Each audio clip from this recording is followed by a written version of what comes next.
Hello, everyone. Hey. Hi, Melinda. How are you? Yeah, I'm good. Thank you. How are you? I'm good. I'm good. Are Yeah. we live now? Yes, we are on live. And Yes. welcome to the Global Virtual Summit 2025, Mercy. Okay. Before going to start your session, I want to introduce you to our audience. Mercy is a master certified coach, author, and mentor with a dynamic background that includes roles as teacher, journalist, paralegal, communications director, and campaign manager. Her career in the New York State Legislature as Director of Communications sharpened her voice but ultimately led to burnout, inspiring her book and presentation from Doormat to Diva.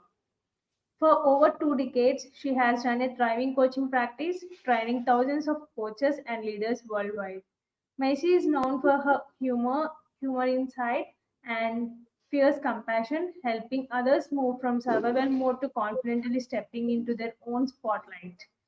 Based in Albany, New York, she continues to lead global programs and mentor coaches through her signature ICF credential prep course. You have done really a great job, Mercy, and the stage is all yours. Okay. Thank you so much, Melinda. Hi, everyone. It's great to be here.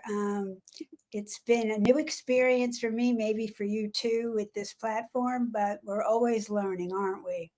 So, as you know, and just heard, I have a basic background in a lot of different things. So, let me basically say Doormat to Diva is the book I wrote after I burned out of a job and had to transition to something completely new.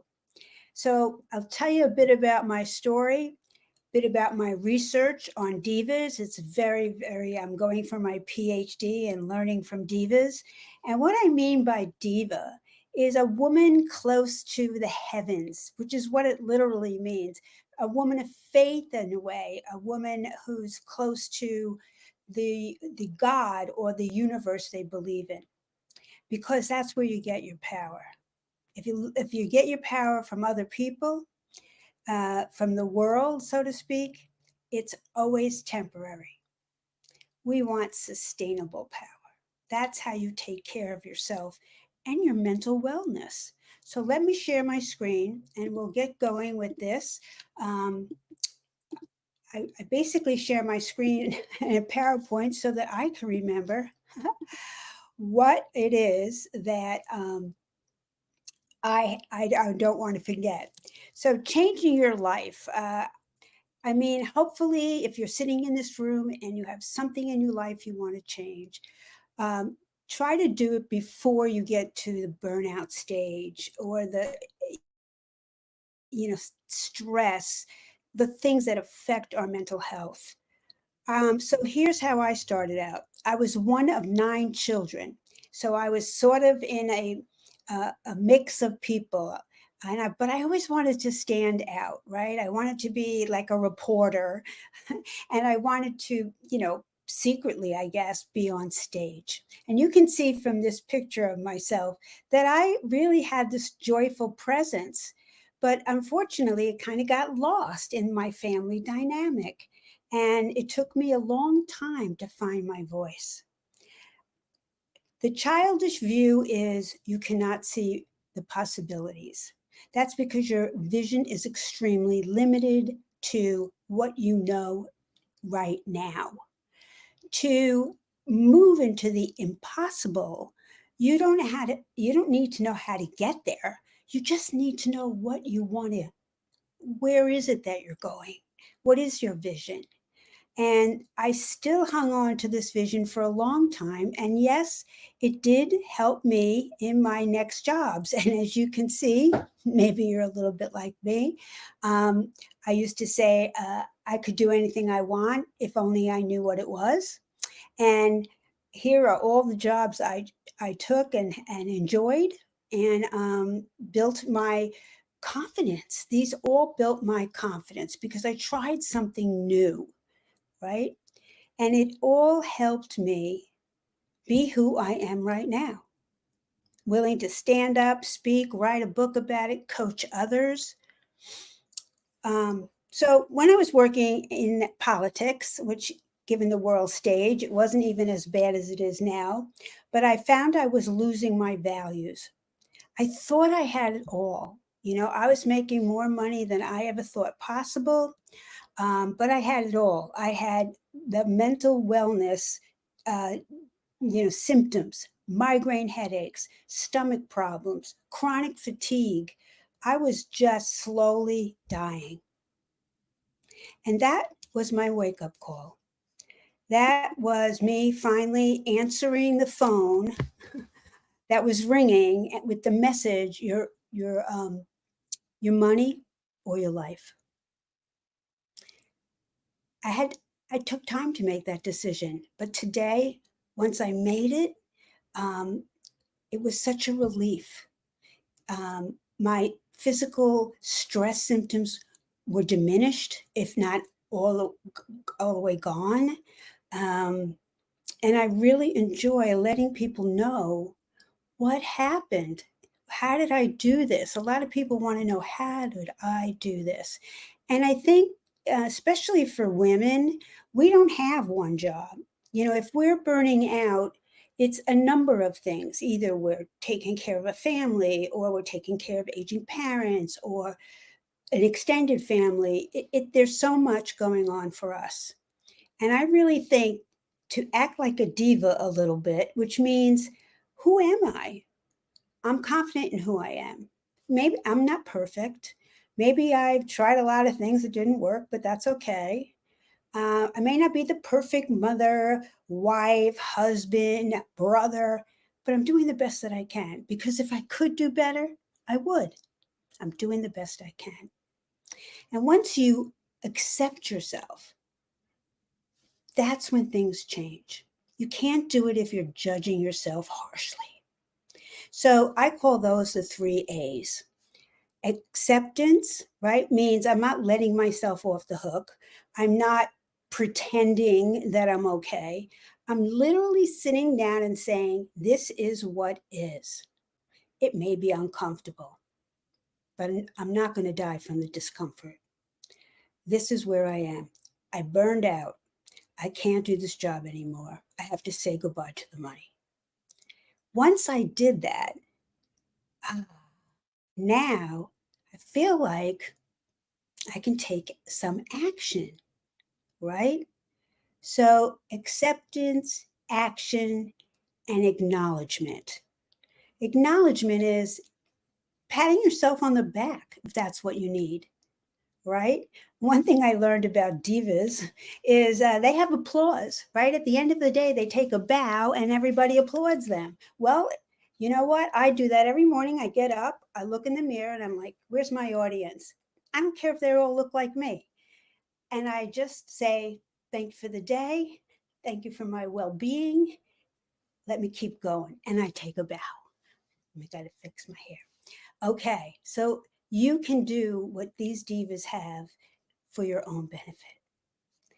So let's go back to our slideshow. And here we go. And I was slowly dying. So I had to get better. This actress, Lily Reinhart, once said, you are the one thing in the world, above all other things, that you must never give up on. And there are days, I'm sure, where we all feel this way. Living in the States with the political trap, it's not even political, it's really the way people are respecting and disrespecting each other is really a lot. You just want to give up some days. But you know what? That's okay. Because your overall vision and belief is that you are that one thing in the world that you must never give up on, whatever it takes. So, self care. And I don't mean, a bubble bath, a facial. Self care is so much more than that, right? It means that I notice my mental health, and when it's slipping or I'm not feeling 100% or even 80%, what's going on for me? Physically, what's happening? Emotionally, your mental well-being is a series of deliberate actions. It's not just going to go away. So we know the benefits. Everyone here has heard enough about how reducing stress, improving your mood, boosting self-esteem can enhance your overall mental health as well as your resilience, your ability to bounce back. Yes, you will weeble and you will wobble, but you will bounce back. You always have. Just take a moment right now to look down the corridors of your past and you'll see that you've done this. And look at how you did it. Were there people there to support you? Was it a moment of sheer independent, fierceness that you were able to do it? Whatever it took, you did it. So take a minute to look at that. So wherever you are now, that's available to you. So I call this Diva-tude, meaning not the spoiled, person that's demanding and arrogant. I'm talking about a woman close to the heavens who believes she's so much more than what she is in any moment, and that she knows that. She really knows that. So let's start with step one. Get a perspective makeover. We're always seeing celebrities getting a makeover. We might doom scroll through social media and, our eyes might catch these makeovers. But you know what? More than a physical makeover, get a perspective one. If your perspective is not helping you, remember, perspective is not a set of facts. It's how you interpret what's going on around you or what's happening with you. Explore these beliefs, write them down, journal them. What do I believe about myself? What do I believe about my competency, my skills, my worth, my value? Because these beliefs operate below the surface, and your actions are what happens. Your behavior is related to your beliefs. So the more you bring them into the light and examine them, the more you can reframe them, as we say in coaching. For example, I'm a pretty, just from being with my family, I'm a pretty good manipulator because I had to get children to do things. I'm the oldest girl, to get things they didn't want to do. So I learned, what would make one person give in to what I needed them to do. And maybe it's different from my other sister or my other brother. Now, that's a really good skill to have, unless I'm using it against myself, manipulating my own thoughts and beliefs without truly looking at them. So everything you have can be reframed to help you. And personal power, it takes I'll tell you, the first step is recognize that you have it. You have personal power. You are bigger than you are sitting in the seat where you are right now. I always think of myself when I'm feeling a little like I don't have power. I sit in my chair and just blow myself up to a giant, gargantuan size. And I know that in between where I'm sitting and that side is possible because I imagined it. If you can imagine it, you can create it. So empower yourself. No one can give you power and that it lasts forever. And when someone, if you're depending on this a lot, you will go from one person to another until everybody gives you the power you want. But you already have all the power you need. You just have it. Okay. All right, so step two is focusing on your vision. When I start with my clients, I generally start with a vision. Take a snapshot of your entire life, place it 5 years down the road. What are you doing? Who are you doing it with? Act as if it's happening right now. Your values will show up in what it is that you want and desire. Because if it's not aligned with your values, there'll be frustration, My values in the world were, to take care of people, to do better for people. And that's why I got into politics. But when I got in there, I recognized after a while that I wasn't really getting those values met in this atmosphere of will and power and greed and all of that was going on. So imagine your future. Don't be afraid of it. If you think, oh my God, if I have a vision and it doesn't happen, then I'm a failure. No, have a vision and then, iterate to awesome, as they say. Just keep working towards it till it becomes more and more real to you. I set out when I, came off my crazy job, I wrote a future vision for myself as if it was happening. And I can tell you today that almost every aspect it, in one way or another, maybe not exactly how I wrote it down, but it came true.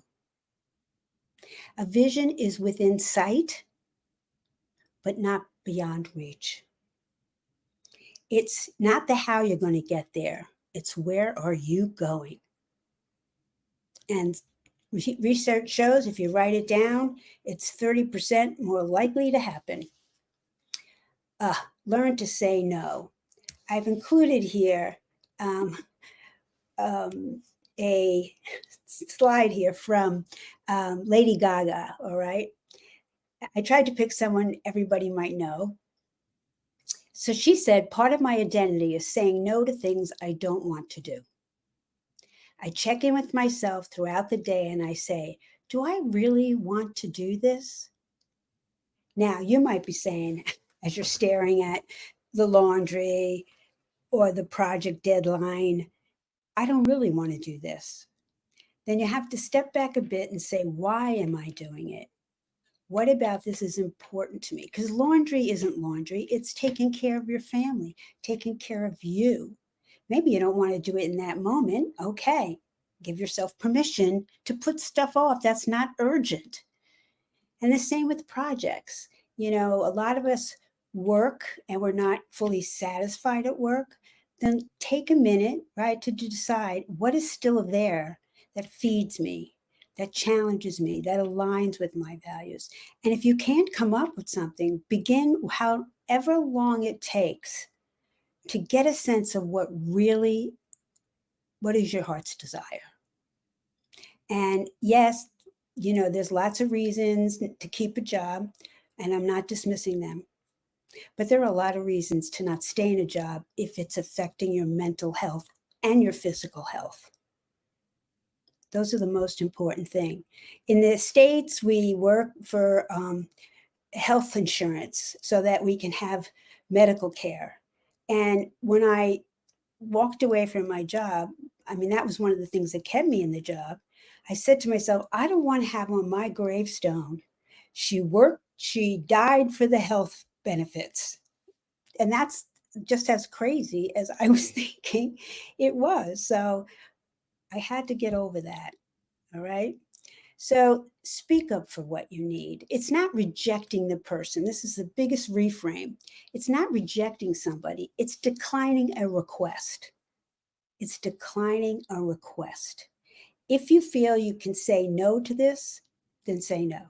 If you need to negotiate, absolutely negotiate. Can you bring, pastries? Well, no, but I can bring bagels. All right, negotiate. Don't just say yes, because saying yes for most of us is because we want people to like us. Saying yes means I can ask them for help when they need it, which might be true, but not in exactly the same form. All right. So get rid of the idea that you're rejecting a person. You're just taking care of yourself. All right. You're just taking care of yourself. All right. Because you have a mission. You may not know what it is today, but I invite you to spend some time thinking about it. Because if you have a mission and you're focused, it gets easier and easier to decline things that don't lead toward that vision. So when I had my vision, I did not want to go to work in a political way. And yet, were there people seeking me out to offer me jobs and money and health benefits so that I would? Well, I had to say no.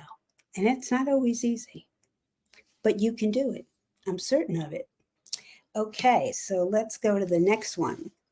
Where are we now? Here we are. Got it. So step 4, ask for help. It counts, even if you have to ask for help. Your accomplishments, you're getting through the day, you're reducing your stress, whatever it takes. And if you're one of those people say, I have to do it by myself, or it doesn't count, or I was taught to do it by myself, well, how's that working you is a great question. How is that working for you? Right? I need your help. And if you need to give back to someone when they ask you for help, do that. And then, of course, here's how to say yes. I can't, but offer a solution, an alternative. Tolerate nothing. That's a big statement. Just for a moment, sit here and think, what am I tolerating? What am I tolerating? Yeah. It could be as small as a dirty car, a tile in the bathroom that you kick every time it needs to be glued down and you just don't do it. Paperwork, clutter, these things zap your energy. There's a lot of research on what it does to the brain. Put your mind to clearing up what you're putting up with, right? And maybe it's a person. And if it is a person, all right, begin to find your boundaries, speak up, and make it not just a tolerable situation, but one you accept and move on. Okay? Self-care is initiated by us, and it isn't easy. All right? It's like it's active engagement. It's taking care of all your needs. All right? And they are all related. If you fail to take care of yourself in one area, as it says here, it'll affect you in another. Okay. Self-care. It is not an emergency response plan. It should never get to that point. It's not selfish. It's about being a worthy steward of oneself. I love that line. Being a worthy steward of oneself, body, mind, and spirit. Self-care is not all about action. It can mean letting go. That's an action. Letting go of crowded schedules, meaningless activities, worry, guilt, and being judgmental. There is no one formula for self-care. You get to make your own way. You have the ability to make your own self-care plan. Once you shift your mindset about it, that it's needed, essential, it's ongoing, and it's up to you, you'll find your way. You'll find the plan that works for you. So let's see. Let's go back to here. So one of the things I like to focus on in this particular, when I talk about self-care and mental health, we often think of ourselves as broke, or we're not finished, or we're not whole. I want to really stress that you have it already. There's nothing wrong with you. Once you let go of that concept, that there's nothing wrong with you. No, I don't mean giving yourself permission to act, like you're perfect, but to let go of trying to be perfect. You're not broken. You don't need to be fixed. You have what it takes. You're resourceful. You're creative. You're whole. When you take that posture, and I don't care how you say this to yourself, If you're on, like I'm on antidepressant medication, it helps me. I don't feel like I'm broke or there's something wrong with me. All right. It has helped me tremendously, actually. And I say this, you've got everything. You've got everything you need. Now, maybe you need some help getting there. And there's lots of ways. There's counseling, there's coaching, there's group work, there's books, there's so videos. There's so many ways for you to find what you need to unearth these qualities of yourself. Couple of powerful questions that I use in my coaching. Ask yourself these questions. If I knew I couldn't fail, what's the first thing I would do? It's a pretty typical question. And you may, if you laugh a little when you say I would, join the astronaut program, okay, you laughed, but maybe there's something in that. I want to go places. I want to go where I've not been before. I want to experience weightlessness in travel, in my life. Push it out a little bit. What's the bravest thing you could do right now? What's the bravest thing you could do right now? Maybe there's a conversation you need to have, a boundary you need to set, applying a plan for your self-care and your mental wellness. What is the bravest thing you can do right now? And brave means overcoming fear. And look at that fear. Is it real? There's an acronym for fear: false evidence appearing real. Well, how many times is that true? So, does it require bravery? Sure. Is the fear real or imagined, exaggerated? What is the bravest thing? So let's really get it down to the nitty gritty. What could I do in the next 5 minutes after my presentation that would get me going? And I asked myself as I was reviewing this today, I asked myself, what is it that I want to do in the next 5 minutes? What is it that I want to do in the next 5 minutes to move myself towards self-care and mental wellness? Okay, so let's go to the chat and see if I can address some of this. How did your political career shape your coaching philosophy? That's a great question. Very briefly, I was known for building teams, putting together a group of people from different backgrounds like policy, finance, communications. And that was what I was known for, bringing out the best in people. I took that, which I've done since I was a kid, and I brought it into my coaching. How can I bring the best out in these people, believing that it's inherent in them? I'm not creating it for them. I'm not telling them. I'm giving them that sacred opportunity to figure it out for themselves while I actively listen and pay attention. And if you're stuck in survival mode, I know it. I had 4 years, I had a book on my desk that said toxic work.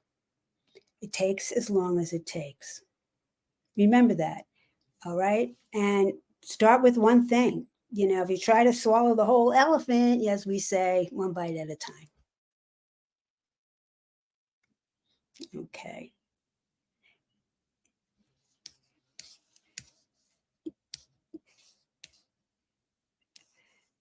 I can't hear you, Melinda. Yes, thank you, Mercy. That was really an energetic talk. Yes.